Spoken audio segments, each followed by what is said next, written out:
So what should you do if you've made payment for your building approval in Lagos and then you've been given a receipt? Should you move to site and start your construction, or should you wait until you get your final approval? That is the question I'm going to be answering on this episode of the Ask a Realtor Show. Stay tuned. Cecilia Makwe says, what if your application for CFO is not successful? All right, let's go to the next question. How safe is Ekpe?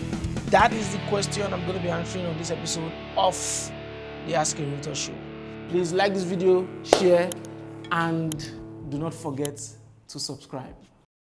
All right, guys, welcome back. This is the Ask a Realtor Show, where I answer all your real estate related questions. You ask the questions, I answer them. My name is Olisa, and if you're watching for the first time, do not forget to tap on the subscribe button. And when you do that, do not also forget to tap on the notification bell so that you'll be one of the first to know when I drop a video. All right, guys, let's answer this question. I've taken care of the necessary payments for the assessments, and Lagos State Urban Development Center issued me a receipt. Can I continue with my building or wait until I get my approval number?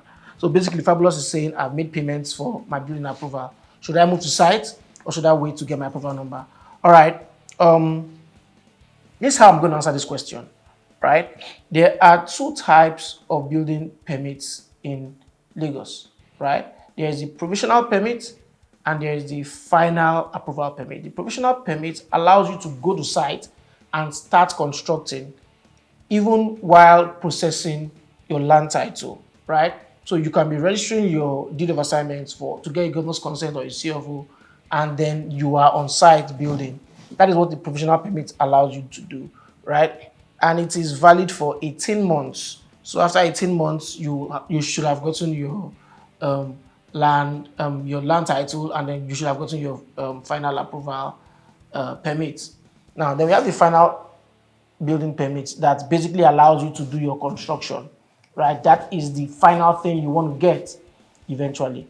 Right now, I know that to get the building permit takes time, in most cases, and then most people want to move to site simply because they want to ensure that inflation does not affect the cost of their development. You can apply to fast track, your permits. Now, what happens is that if you fast track it, you can get your permit in 10 days. However, it's going to attract, 500% of the assessment. So if you were to pay 1 million naira for your assessments, for your building permit, you are going to be paying times 5 of that. That's basically 5 million naira, right? So you have two options. It's either you get a provisional permit, which allows you to go ahead while waiting for your final permit, or you fast track it. Now, I know that there are people who actually go to site and start building before they get a permit. And this is, dangerous, right? Because there are different things that the building agencies can do to you. One, they can demolish your buildings. Two, they can seal your construction site.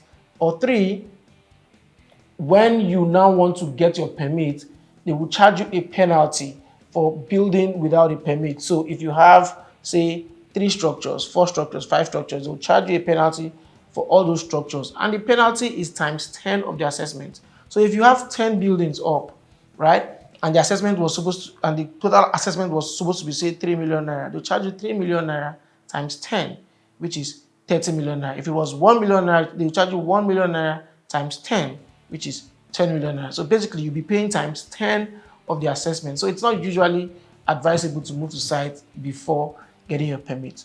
But in your case, Fabulous, if you've made a payment, if you've made an assessment, if you paid for the assessment, right, and you have your receipt, then maybe you should push for a provisional permit, right? Or, you've made the payment already, so we can't tell you to fast track it, But if you're in this situation next time, you either fast track it or push for a provisional permit. I don't think, you shouldn't go to site without, having any permits, of any kind, whatsoever, first, so that you don't put yourself into either financial stress or, total stress when they seal your site or demolish your building. I hope I've been able to answer your question, and I hope I have been able to give you information on this subject. All right, guys, if you have any question, any real estate related question, please type them in the comment section and I'll pick them and answer them. You know, on this show, you ask the questions, I answer them. All right, guys, if you're watching for the first time, please ensure you tap on the subscribe button so that you'll be part of this big family, right? And then when you do that, do not forget to also tap on the notification bell so that whenever I post new videos, you'll be the first to know. All right, guys, that is it for this episode of the Ask a Realtor Show. I will see you on the next episode. Bye-bye.